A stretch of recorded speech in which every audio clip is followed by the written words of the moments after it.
Good evening, YouTube. Reseller Mom here with Tina, and today we've got Ed and Kimmy who have joined us so that they can show us their new software called BinDP Pro. Did I get that right? DB, database. Database, database. So welcome, guys, and it's nice seeing you again. How have you been? Pretty good. Yeah, pretty good. Just enjoying working from home personally, but you know. And today we finally got your weather, so that's been nice. Because our weather has been cold. So very good. Bring that Western stuff out here. So I wanted to give everybody just a couple of links and things here at the first, and then I'm going to let you guys take over and dive right in to explaining everything. This is their website. It should be down in the comments below. And then they also have a link to their pricing and then a link to the BinDP Pro introduction, kind of going over things. So I'm going to pop this one in the chat and I'll add it later down below. But if you guys want to go ahead and give kind of an overview on what your software is, what it does, the whole 9 yards. Sure. Is there a way to share our screen? Absolutely. Yeah. I think she has to do it. Nope. I think it's on your side. Oh, okay. Cool. I'll go ahead and share my screen.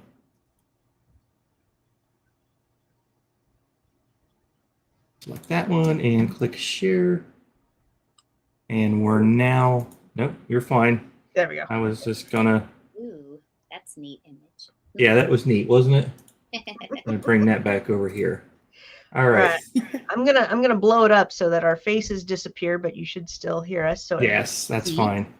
Yeah, and I actually made it a little bit bigger because I'm on a 1440 screen, so I wanted to make sure that you guys could all see it. So this is our dashboard. You're kind of coming into. So I'll go ahead. Yeah, go ahead. Oh, just give us the overall on what it is, the bird's eye view. Right. So basically, it's just a way to organize your inventory for some people who like maybe purchase a bunch of items on clearance and they want to set it aside to bin, but then you forget about it the next year when Christmas rolls around and you have all that wrapping paper you got on clearance. This just kind of is a way to organize it so it's all searchable in a database and you remember what bin you have it in, and like we basically numbered bins or shelves, and you can tag everything with that shelf. So next year, if you want to say, oh, where's my wrapping paper? You can just put in wrapping paper and it'll show up everything that has those keywords in it and which bin it's in. Cool. It also works, of course, for merch fulfill and things like that. If you're doing Shopify or eBay or anything. And the helpful part is that you can scan the UPCs in instead of having to type them all in, like when you do it on a spreadsheet. So that's the main way that it simplifies your life. Yeah. Yeah. I mean, this basically came about because, for lack of a better term, I got sick of hearing, where was that? I know that I had that someplace. And I'm like, well, I could give you something that'll do it. So I built something that was in-house. He fixed my problem. Yeah. And then as we started telling people about, what she had, they started saying that they would be interested in it, and that's where we are today. So we basically took what was an in-house product and made it more corporate, so that multiple people could have it at the same time, and not only that, but they could actually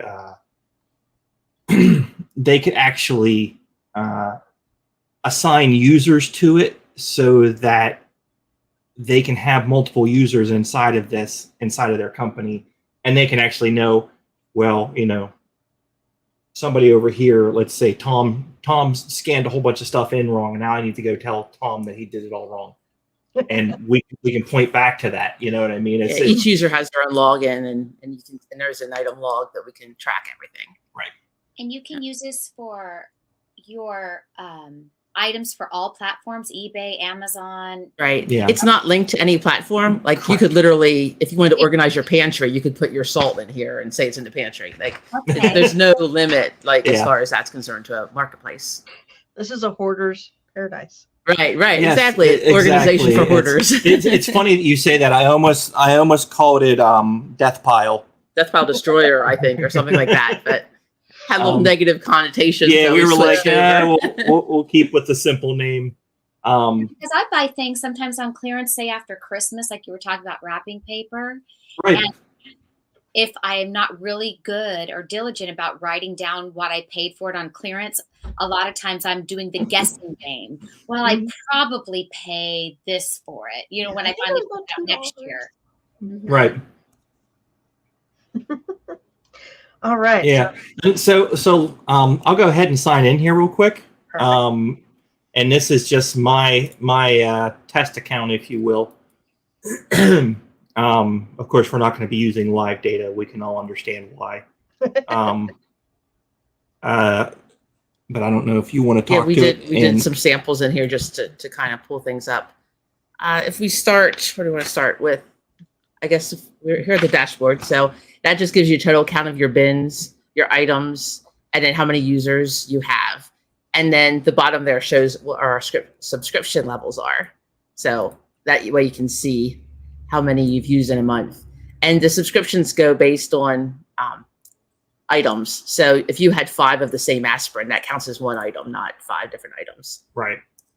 So basically, the reason behind the monthly usage of items is every single time you scan a unique item that you haven't put inside of the database, it goes out and hits an external database that we actually pay a monthly fee for, and it has a limit of how many scans we can do.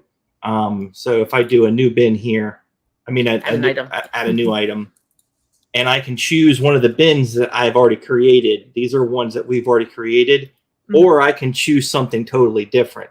What was somebody said the other day? Shelf, 01. So now a bin is called shelf 01, but it's basically a placeholder for where something is. So then we just take our scanner and let me see. Scan an item. We pulled out a couple things off our shelf here. We'll see if this pulls. Sometimes they don't pull. So there we go. So that's Fight Club. So you see how we basically scanned this in, and it pulled up the description automatically. And if you were to want to edit that, maybe because sometimes UPCs are wrong when they pull out, and you can just change it to whatever it really is. If you want to add other keywords in there to capture, you want to say DVB, then you could just do it like that. Also, I put my MSQs in, so I normally name things by whatever the name of the item is, and then underscore, and then the last 4 digits of the UPC. That's so my girls can make sure that they pulled the right Fight Club thing instead of a Fight Club doll or a Fight Club, movie or DVD or whatever it is. That way the UPC matches. So we would put that in there, and then we put the cost. I'm just going to put a generic cost in because this thing's about 15 years old. I have no idea. And if you're doing cookies or something, you would need an expiration date, but obviously you don't need that for a DVD. So. Right. And you can see what the previous quantity was, and you can see that'll come up here in a second. Now, for the first one that you put in for a bin, you just go ahead and click the save, and it automatically shows you added Fight Club to the shelf 1, and the quantity is 1. Now she's going to hit it again, and you notice that it automatically goes in, and you can see that it's now 2. This is how we're able to just basically scan, put it in a bin, scan, put it in a bin, scan, put it in a bin. So that way you're not saying, I have 5 of these, and you put them in, and then you go to get the 5th one, and you realize you only had 4. So, people could want to have that, but we don't. In our process, we figured out that was actually a big issue of relying on somebody counting something and then put it in a bin. So that's where this came in to be very, very quick and very, very helpful whenever we were doing this. Now, if you got a bunch of these and they were on clearance, so your price isn't $16.99, say you got Target clearance, you got them for $4 or something, you could put a different bin and you can change the price. So anything in this shelf 1 is going to show this price. But let's try a different bin. Yeah, let's say that and we'll scan this. Let's say it's 2 months down the road and we're now on shelf 3, right? And then we scan it in. Now we'll go ahead and scan it in. And because this is the first time you're putting this item into the bin, it says, okay, I see that this is the first item in this bin. Now, what was your cost? Because it could be something different. Now, it pulled the old cost, but actually we picked it up for $4. So this one in this bin is actually $4, but the one that's in the shelf one was actually $16. And it's not going to change your shelf one. It's going to change this one. Right. So I'll go ahead and save that. And then if you put more in here, it's automatically going to just retain that price in that bin. Neat. Well, that's really handy. I know during Q4 when I do merchant fulfilling, I will often get coupons or stack coupons, and so sometimes it's on a sale price and sometimes it's on a different sale price. So, that's helpful to keep track of that. And that was especially important. This was something we discovered, we added in January, because I was going through my things for last year and I was like, well, this bin I had on clearance and this bin I didn't. And we were trying to get our reports accurate for my accountant. So he added this feature where you can do the reports and the report will actually export everything into an Excel file for you with all your prices. I'll show you that real quick. That's actually called the full report. Okay. And in here is everything that's inside of the whole database for your company. And you can see the identifier is, the UPC, where it's located, what the description is, how much the quantity is, what the cost is, and if there's an expiration date. And then what you can do is you can just click the Excel button.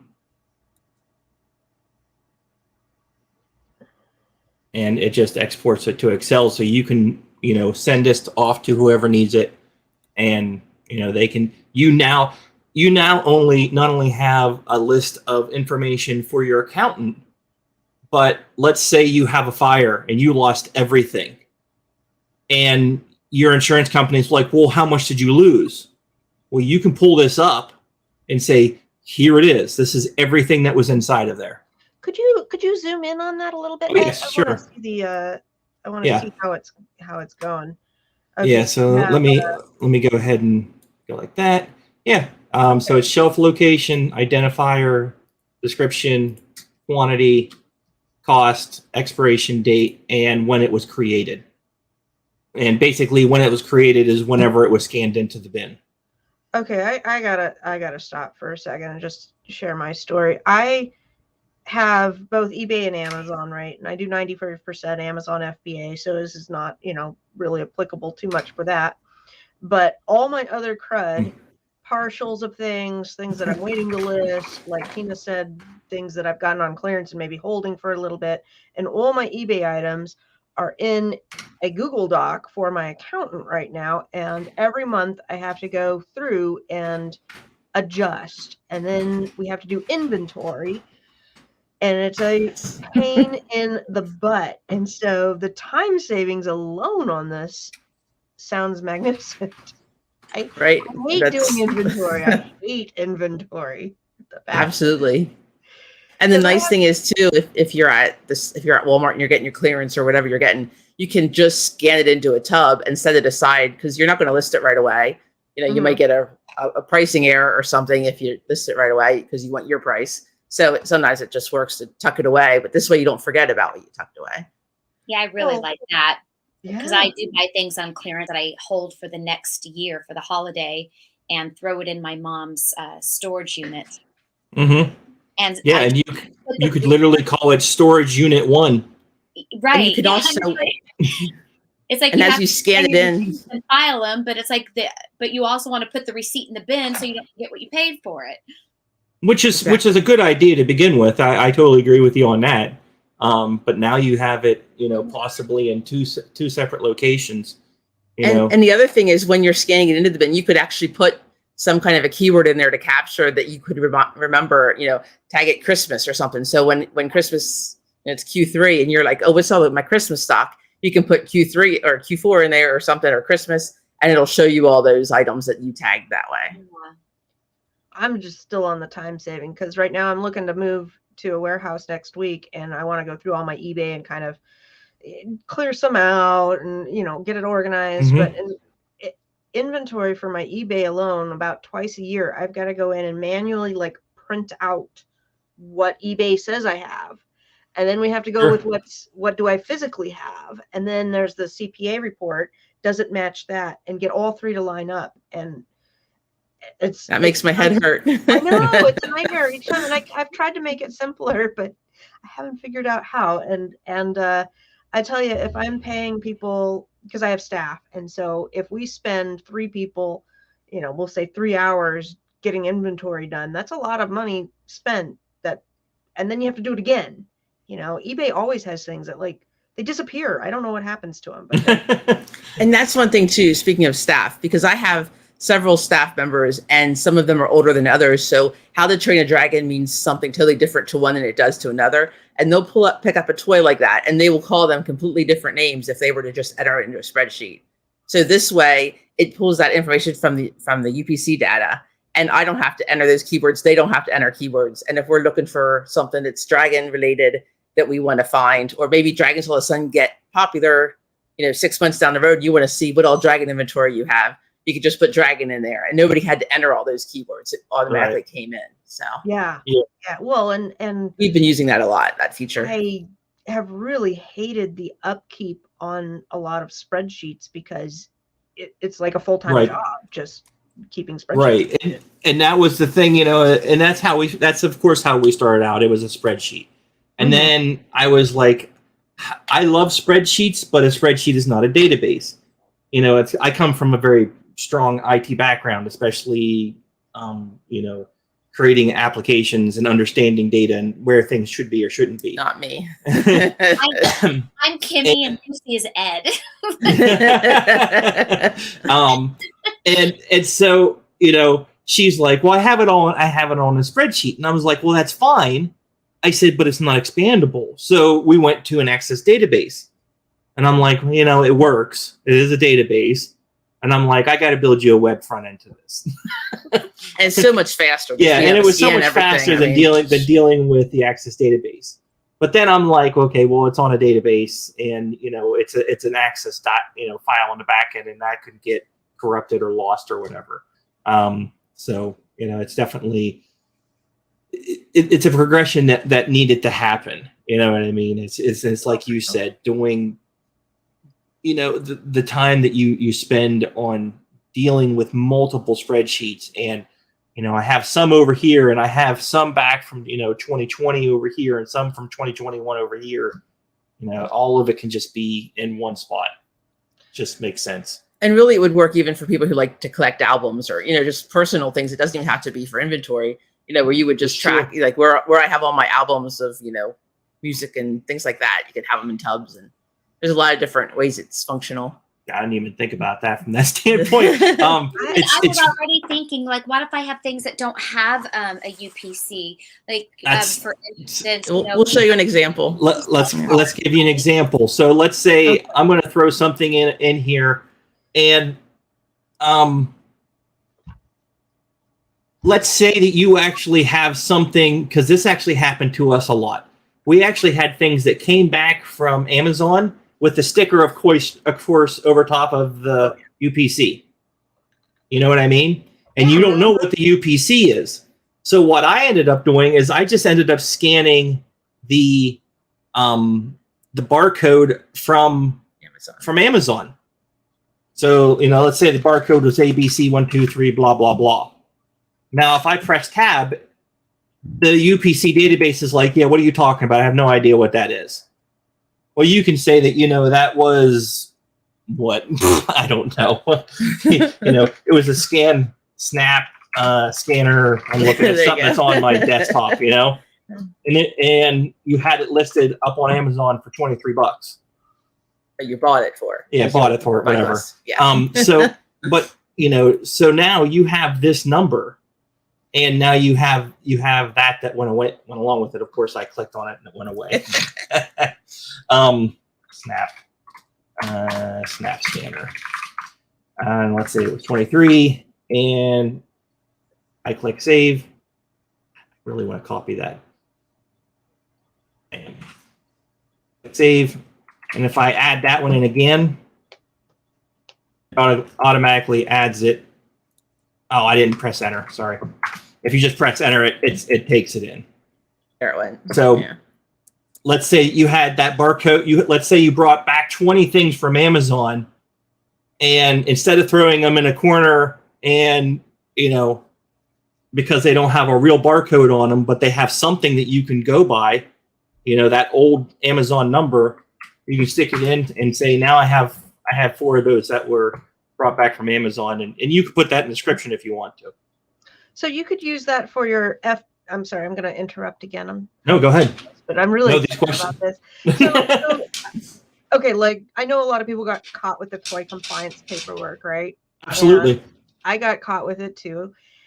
And so I have like, whatever, we'll just say 50 of these plushes that are coming back, and they've got the FBA label on them. I could just use the FBA label to mark them, to account for them, because I'll sell them on, we're going to make some crafty things at them or whatnot and sell them on a different platform. But for right now, like I just need to capture them, so I could just put that in and use the FBA label or any sort of exactly. Yeah, and you can do this like you saw me. I typed it in and I pressed enter. That enter is what makes the description thing say, "Ooh, I gotta go find something." And then I have a question too. But when you use a barcode scanner, it just scans it. That the barcode scanner is the enter. Yes. So that's why it works that way. And what was your question? So my question is, like, for instance, we have a big pile of vintage baseball cards that we're going through to list on eBay. Obviously, they don't come with an Amazon barcode, nor do they come with an NPC. Do I have to put something in that box for the product identifier, or can I just type in the description, Babe Ruth baseball card? Yes, you have to have something in both. So it could be both things. You could say so Babe you Ruth, could say Babe Ruth. You could say Babe Ruth. Get out of caps, for God's sakes. Babe Ruth, card 01 of 25 of 23. I wish I had that many Babe Ruth cards. Yeah. And then you could just paste it down in the description. Like I just did a copy paste. And now I'll give it, let's say the cost was, $124. Okay. And I just click save. Let's say you had 2 of those. Now you have 2 of those in the bin. Okay. Now let's go to the search. Okay. Yeah, let's do that. So I want to show you how it's editable. Okay. So you want to search for Babe Ruth? Sure. So there's the Babe Ruth card that we put in. Okay. Now if you want to change the name of it. It just change the description of it. I'm sorry, yes. Yes. Now here is something that we decided to do. And it's kind of something that you've got to understand, is that the description of the item is attached, of course, to the UPC or whatever identifier it was. And that's the same across all bins. Yeah, the description will not change by bin. Right. There's only one description. There's only one identifier, because basically the idea is you're putting something in that's unique. So there's really no reason to change the description of it. Right. Now the things that you can change for each bin is the cost and the expirations. Right. Now back to what we were saying about the description. What if we went, oh crap, not a 23, it's actually a 25. You can update that. And let's say you sold one of these Babe Ruth cards. You just do a quick search for the Babe Ruth. And then you click the -1 there. And that's now out of your bin. So the nice thing about good record keeping of making sure you take it out of your inventory when you pull it from your inventory. Exactly. But the thing that makes it easy is that this is a web app, so you can use it on your phone, you can use it on your tablet, you can use it on a computer. So you could literally put it on your pick cart as you go around, or have it on your phone and just hit that button as you pick the items. So it makes it a little simpler. And since you can have multiple users, each of your people can have that as their picking. And then you can also track who didn't do it right. Yeah, and that's actually when we were talking about that. If you go up to items and you look at item logs, you can actually see who put what into what bin when. These were all him because he's the only one. Right. And I think there is one in here. Like I have a user Yeah. called Ed2, and I can see that Ed2 put some batteries in here on that date. Yesterday. So it's nice to be able to have that, especially if you have, multiple people you're relying on. And multiple bins, because there's a lot of eBay sellers I know that keep stacks and stacks of bins in their garage and Right. full of clothes and shoes, and this would Yeah. be helpful. And so I went to reports and clicked on bin report, and there is actually a list here of this is each one of the bins, okay, and this is everything that's listed inside of it. And you can print that out? You can export that to Excel. You can go to a PDF, and then you can print it out. That would be a lot cleaner than, And then boom, insurance claim. Exactly. Well, insurance claim, I'd probably do the full report. Unless a specific bin got destroyed, but then you could still get that out of the thing. But we don't want to put that in the universe, So question, let's say that you are a clothing seller, right? And you sell blue jeans, and you've got thousands upon thousands of blue jeans. How let's say I sold a lot of Levi's, but all my Levi's, you got a lot of Levi's that are the same. Do they have barcodes? Well, that's what I'm thinking, is if it's used clothes, you wouldn't have a barcode. Yeah, you would. You could maybe have your MSKU or whatever you use as your identifier when you pick now, and use that as your name. Yeah. But yeah, I mean, when you're talking about used things, you definitely go into a whole nother realm of being very creative to make sure what you're putting in is something that you can identify against. I'm almost thinking, like, as you entered in those items, how eBay gives you your item number, it's like whatever. It's right. Yeah, you sure. use that as your number. Absolutely, you can use like DI, DW for Goodwill, and then that day's date. If it was 4/12. That's true, because you wouldn't have your eBay identifier if you were just storing it, like you just bought it and you're going to set it aside. Right. So that would probably make more sense to do a date. Yeah. Yeah, you could definitely come up with something creative. I like the barcodes. Yeah. Most of the stuff I sell has barcodes, so it works for me. All right. Clothes are definitely a difficult thing, especially if they don't have a barcode on them. Now, the good thing is I'm pretty sure like a lot of Nikes have barcodes on them, so you can use that. If you want to go like this. I think, Tina, were you asking something? Your voice sounds very far away, so I don't want you to get drowned out. It? No, I was saying I think it's pretty easy to make a product identifier for your eBay things. Honestly, you could put like the brand of the clothes, what the size of it is, and then do the date you added it to the bin. I mean, it would, and then I think it would just be easy to make your own product identifiers, and you can put them in your eBay SKU, just like how you can make your own Amazon SKU. Within eBay, you can also make your own SKU and just make that match that item. I think it would be that difficult to be creative. Yeah, and I know with her eBay store at one point in time, in her description, she would literally put what she had in. I put my bin number, the bin information inside of the thing, so she knew where to go back to.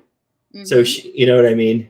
Yeah. Now that was kind of before this whole thing evolved. Yeah, that was definitely before this. So, that was when he said we need to make this simpler. Yeah.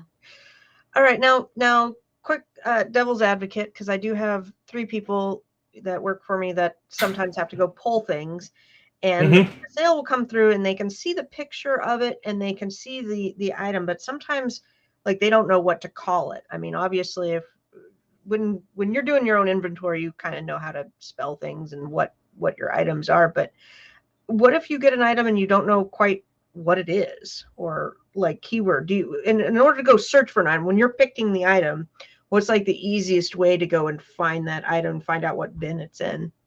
Well, I would think if you're picking it, it would already have some kind of name or title with it. Okay. and that would match the database. And then you could just search the database. Even if it's let's say for example the thing that you're looking for is like a some kind of JoJo thing. Uh-huh. You know what I mean? And you're like, well, I don't remember exactly what JoJo we have. So if I just look for JoJo, you'd be like, oh, it was Eclipse. That's right. So now I can find it in the bin. Okay. And it's bin 2. So, and I'm pretty sure you can even do multiple. No. Now, if it's a new item, and like for Amazon, because I do a lot of cross posting between Walmart, Amazon, and Shopify, so that's why I code all my M SKUs and I call them, like Fight Club, and then I do the last 4 of UPC, and that way the girls that pick it, they know that they have to double check and make sure that the last 4 of the UPC matches the item too. Mm-hmm. And then we can also just search. When they search, they don't have to put in JoJo. They just put in those 4 numbers, and whatever matches those 4 numbers will show up. And then they don't have to be like, oh, which JoJo is this? It's more of a clean, only one thing showed up on the search, so I know where to go. Yeah, I think. Okay, and you're putting the last 4 in the description? Yeah, like right here, you can see. Okay. Yeah, there's an example. Geez, that's really that'd be something I'd do right there. So this was like, this is not, but it was an example. So it's Advil _1034, which is actually wrong because we were doing this last night and we actually messed it up. I was trying to read and I'm old eyes. She didn't have her glasses on. So the UPC scan grabbed the first part of that, and then you're adding. And then, yep, exactly. And then that works nice too. So if I get it again, like if it's a replen, I can just scan it. All that data comes right back up, but it goes in whatever bin I'm scanning now. Okay. So I don't have to, I just maybe change the expiration of the price, but otherwise everything's there and my team knows where to pull, or, they put in the numbers when it sells. Because of course, whenever it sells, that MSKU shows up and those 4 digits are there. So. Yeah. Yeah, no, that makes sense. That makes sense. And when I was doing Q4 stuff, I mean, I would go and I'd get 10 of one item, and then the next day I might get 15 more, and just entering in and keeping track of it is pain in the butt. Yes. Yes, it is. Every month I whine about inventory. Yeah, especially inventory that's at your house. Uh-huh. Oh, and you know how much? Now you have a warehouse, so you'll be out of mind. Oh no, it was. I wish it worked like that. Trust me, doesn't work like that. We've actually had to cancel a couple items this last year because we couldn't find them. And, so there's another thing with that. With our when we do the search, like I sell a lot of kids' clothes and things like that. So if I have a 3T and maybe I can't find it, or the girls miscounted, or whatever happened there, or I oversold it. And it was a 3T, like say a 3T dinosaur or something like that. I can literally put in 3T and it'll show me all the other options I have. And I usually contact the buyer, and if there's something similar, maybe there's another, it's a Jurassic Park, maybe there's another Jurassic Park that's a different color, but it's the same size. I offer that to them. Or I can see if I have any 4Ts in the same style, and I'll offer that to them. Because with kids, sometimes they can get away with the size up. Mm-hmm. So that's worked a lot for things like that, where I didn't have to have the cancellation come against me. I could just offer them something else, and most of the time they're open to that because they're just trying to find a gift. Yeah. Well, we've done a couple times where one person will go look for it, and then another person goes and looks for it, and then I go look for it, and it's just not organized right now. And you find it 3 weeks later. Yeah. Right. Sitting on top of a bin on the other corner going, why'd you guys do this? We got a new garage door a couple months ago, and I had to move all of my stuff out and then back in, and I'm missing a complete bin. And I'm like, well, we'll find it when we move, because I don't know where it went. So I wound up deleting all those items right now. It's not good. And how do you miss a whole bin? I have no idea. Somebody put it somewhere. We have done that many times. Yep. She'll be like, it's in bin 25, and I'm like, there's no bin 25 here. We now have the space, so we actually put them all in numerical order. Mm-hmm. But then when some get empty, we'll pull it to fill it with others, like to fill the space, and then they get out of order again. So it keeps it exciting. It's like a constant, where's Waldo? So if you want to switch back over to my thing, this is actually how we label our bins.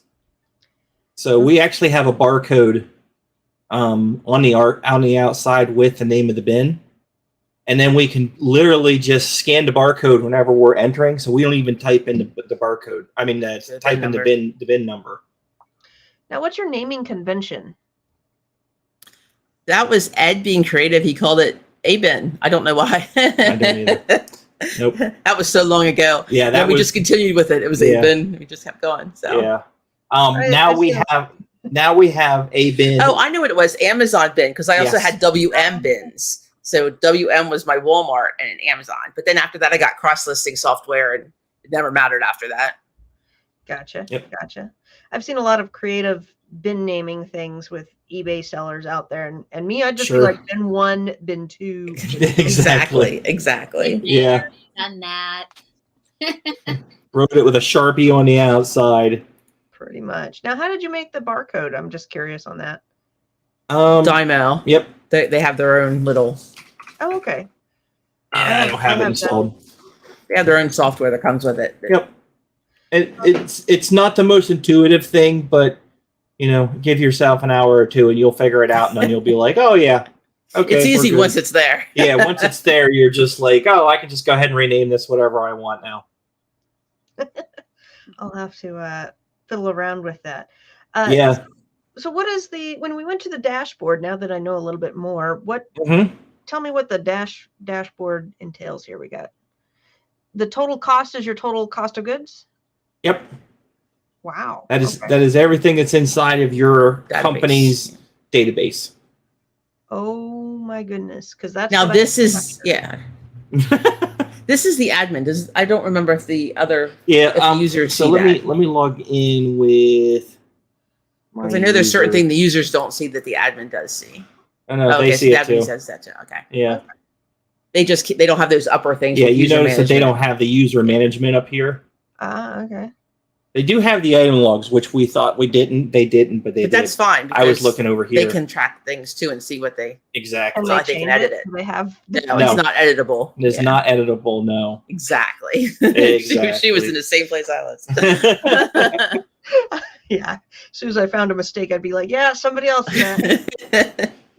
Okay, so you got 7 bins, 22 items, and a value of $4.74. That would be so helpful.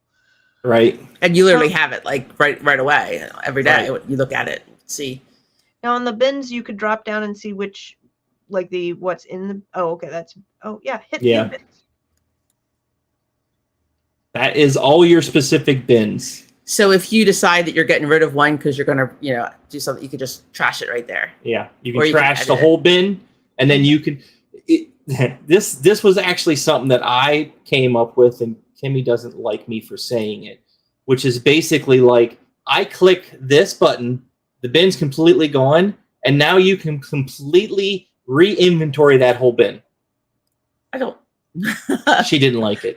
Well, she likes it now because I like it now. But at first she was like, I don't think I want to do that. Well, and I'm like, it's the easiest way to do it. You just completely who cares what was in the bin? It's what's in there now that matters. Because I was using it where I'd go in and I'd look and I'd make sure all those items were there. And he's like, no, just clear it and rescan them and they're there. So it was just, right, left, right, whatever you want to call it. Tomato. What I'm thinking is if I take a whole bin and I'm like, oh my gosh, this bin, I haven't accessed it in 6 months. I just want to donate everything and get rid of it. But Absolutely. I need to take it off of eBay. Can you hit the little edit button and then well, the edit edits the name of the bin itself. Okay. How do you see what's in bin 3? That would be under your bin reports. Yes. Yeah. So if I want to say take everything from bin number 3. No, that's not right. Not bin reports. Oh, that's it. That shows everything in it. Yeah, but you can't minus them from here. So if I just needed a printout of bin number 3 or something and said, here, take delist. Well, you would probably export it and then you could just copy. Yes and no. You can actually select this. Okay. And then do Control-Shift-P. you can just do selection and print that that specific selection. Okay.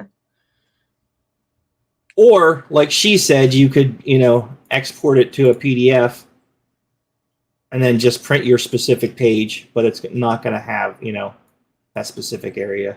No, even that's fine though, because I could print that out and say, okay, everything in bin, whatever, go and take it off of eBay, and they should be able to find whatever Absolutely clips on eBay and then take it down. Because that was the other pain in the butt and keeping me from doing things right now, because I want to go and donate. I don't want to move all my junk. Like some of that stuff on eBay, it's junk. It needs to be donated. It's done. It's stale. I don't want to keep playing with it.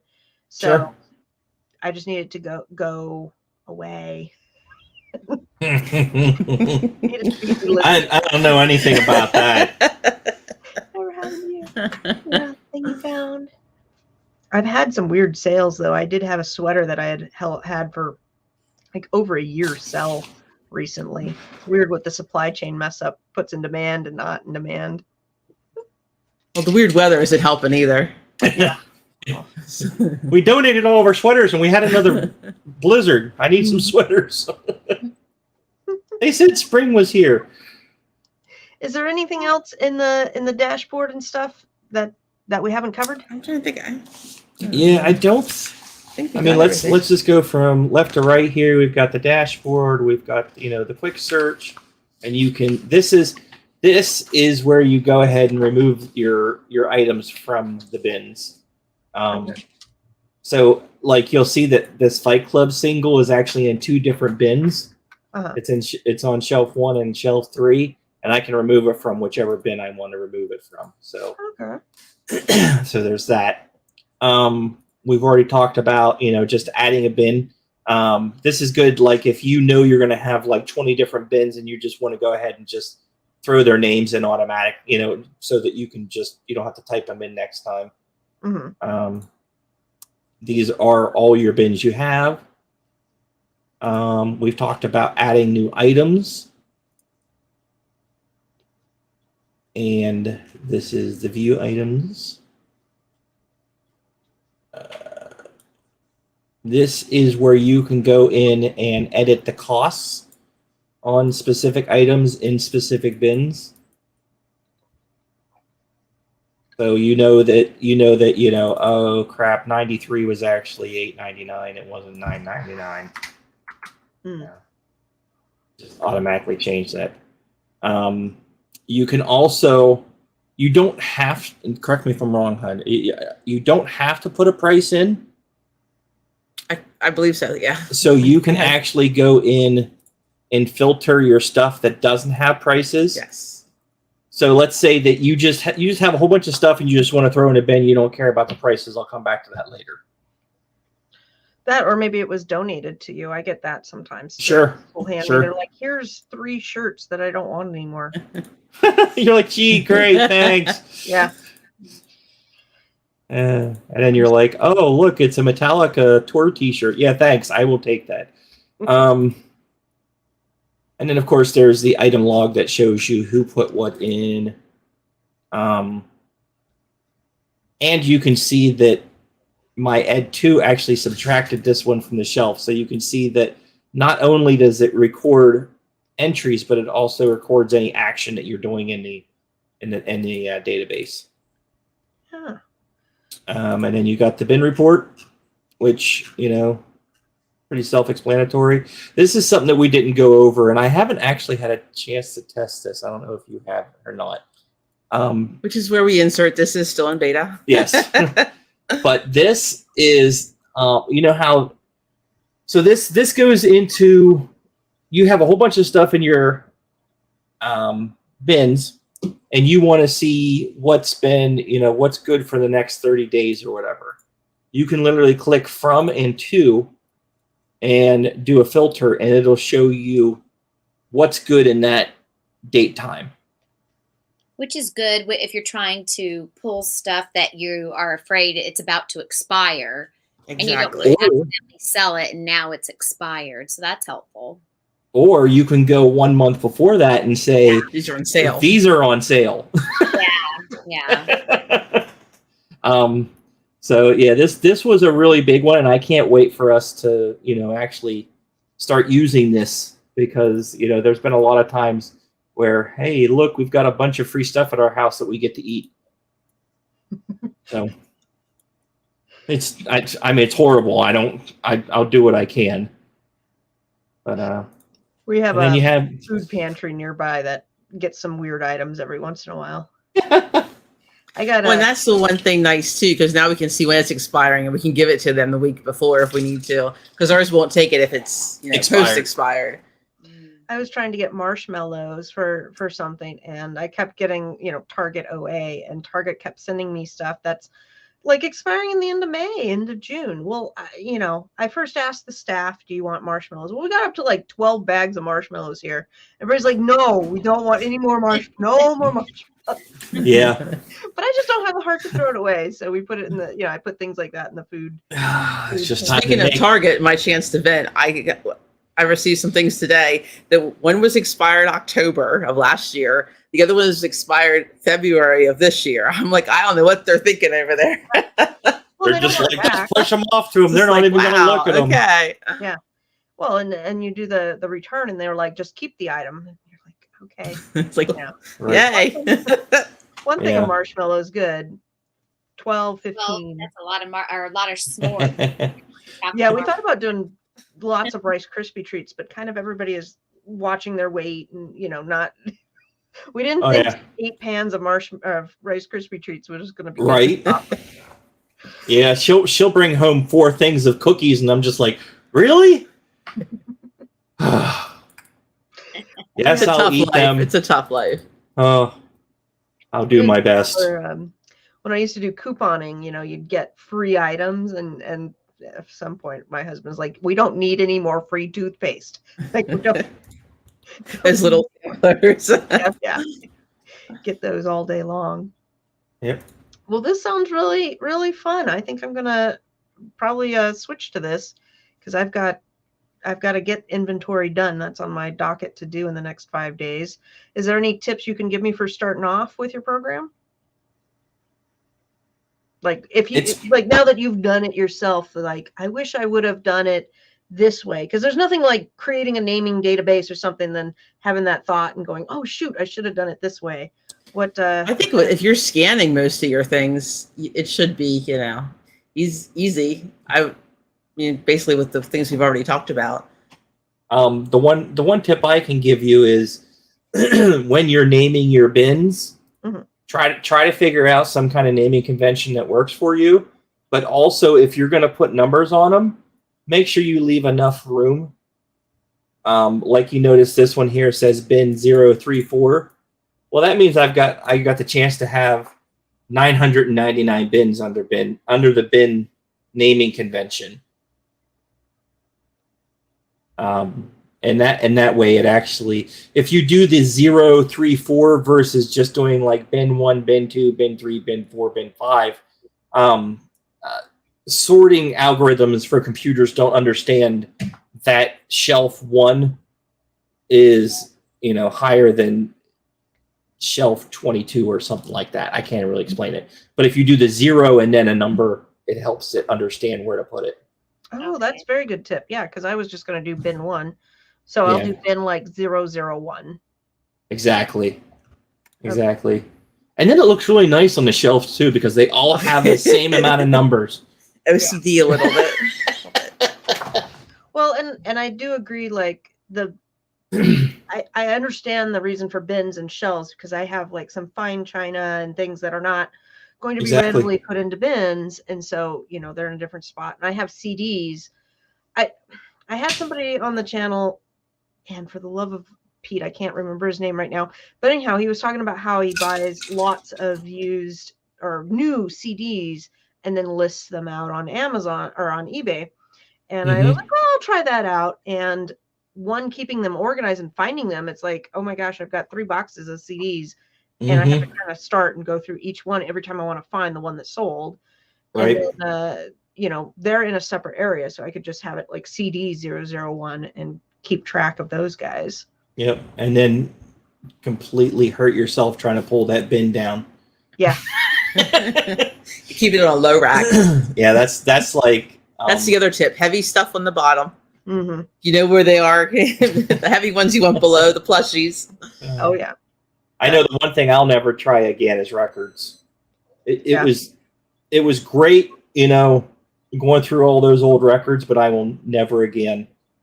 I think I had 800 records I went through one time, and I was just like, I made my money back. I was going to say he sold 5 of them and made his money back, so it wasn't that big of a deal. It's just finding all the other things. It's just now I have 4 totes full of records, and I have no idea what I'm going to do with it.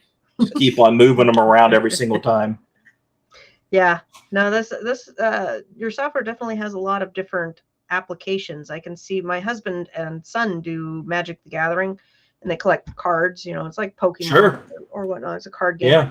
Collect 80,000 cards, and they know where stuff is, but I could see other people wanting it for do like binder 1, binder 2, and binder just have it 1, all binder set. 2, and all of that. The other thing is we did shoe racks.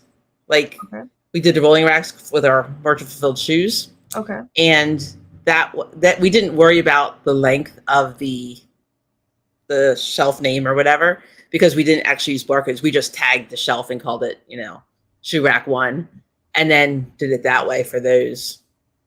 Because you might have bigger items. Yeah. I guess that's my point. Yep. Big items don't go in totes. It's just, you know, you're like, oh, look, there's one bin with one thing in it. Mm-hmm. Kind of a waste of money. Yep, definitely. Well, Tina, do you got any other questions? No, I asked all the questions that I had. Awesome. Very good, very good. And then for everybody out there that's listening, this is kind of the last roundup. If you have any questions on how this works, go ahead and type them out now as we're wrapping it up here. How much time do you think you've saved by implementing this in your workspace? Definitely a lot of time has been saved in finding things, and it's made it like replicable, because my employees can find things now. Because otherwise, it was me going, I know I left that somewhere. And, you know, things It like was that. all in there. Yeah, exactly. So now it's on paper or in this system, and they can pull it up and see.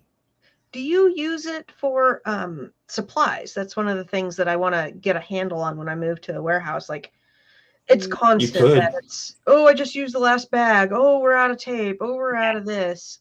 Yeah. We've talked about it actually, but we haven't actually implemented that part yet. But yeah, you could totally do that. Yeah, and in talking with you guys, I can definitely.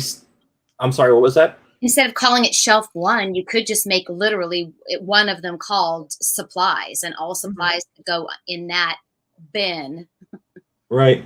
Yeah, and like I was saying, is that through talking with you, I can see that this is flexible enough to be used for pretty much any kind of inventory.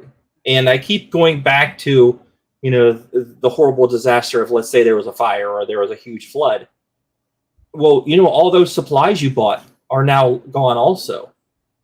So if you keep those in the bin inventory list, then you also have a list of everything you just lost.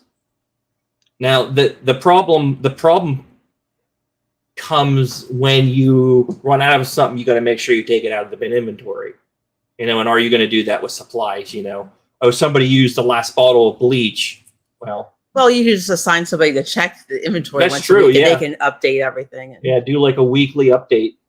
That's right where my head went, because one of my things that, like, first thing as soon as we get stuff organized is to have it all logged and have a par level. So, you know, if you use, we were using one of our boxes, a 912-6. We use 912-6s, 912-4s, or 1296, however you want to say it. But I want to be able to order boxes when that level gets to X amount. And so right now I just have them I have like a little spreadsheet that you print out, and you go and you say, okay, I've got 3 of these, 2 of these, 6 of these. But if we were able to just do it in the system, then I could print out bin supplies and say, okay, how many of each of these, and then get my weekly order done of the supplies. If we want to have, you know, even just rolls of bubble wrap. Bubble wrap's my issue right now. Of your existence. And it's And mainly it takes up so much room too. So I put my bubble wrap on auto ship. So every other month I get a big dose of it. Yeah, we ran out, and then it was supposed to be delivered today, and now it's been delayed. And so that's like the first thing is enough storage of bubble wrap, because I want to have at least like 4 on hand. But Right. I don't have the space in my house to keep 20 rolls of bubble wrap. It'd kill me. And where would you put it? Yeah, that's exactly. Where would you put it? Even other things, when you're I'm worried about moving into the office, and next thing you know, you're out of just important stuff that you need. Yeah. So Yeah. thank you guys for coming out tonight. And Thank I know you. it's late for you. You guys are East Coast, right? Yeah, Yes. it's only 10 o'clock. We still got a good 2 hours. He's got a game yet tonight, so Like video this is game kind of into or his board time. game? Video games. Are you in Pennsylvania? Yes. Yes. I thought Kimmy's accent sounded Pennsylvania, so that was Yeah, she's from that good old Lancaster area. Lancaster. I lived in New Jersey for 3 years on a Oh, nice. year for it. What video game are you playing? My husband works in the video game world. Right now it's in between Fortnite, Apex, and another game called Scum, which is like a survival game. My son is ranked in Apex, so I'm familiar with that one. Nice. Yeah. How's he liking the new season? I have no idea. He plays it a lot, Okay. so he must be Must be liking it. Yeah, Okay. they did some major changes, so it's been kind of fun. That's what brought me back. But yeah. Yep. Yeah, we've had a few. You need to get your school stuff done before you play games. I hear you. Well, thank you guys very much, and Thanks I for hope having you have us. an amazing time, and good luck with the launch of this. Yeah. Yes. Again, for everybody watching, I've got links down below if you're interested, and the promo code is for $19.90 off if you It's purchase basically 1 month. 1 month, and it's if you do an annual. Nope. Like, let's say if you want to just do 1 month and then take the first month off as a trial, that's totally okay. Okay. Yeah, we did it for $19.99, so it would cover the light plan or the intermediate plan, whichever one you want to do. Sweet. All right, guys. So you get a little bonus if you try out now, and should help you keep organized and get organized. Which is If it doesn't, it's not our fault. yeah, that's the thing. You can get software, but you have to use the software. Oh, no, not that. Yeah. No. All right. I'm going to end the broadcast, and then we'll say our goodbyes. All right. All right. Thank you.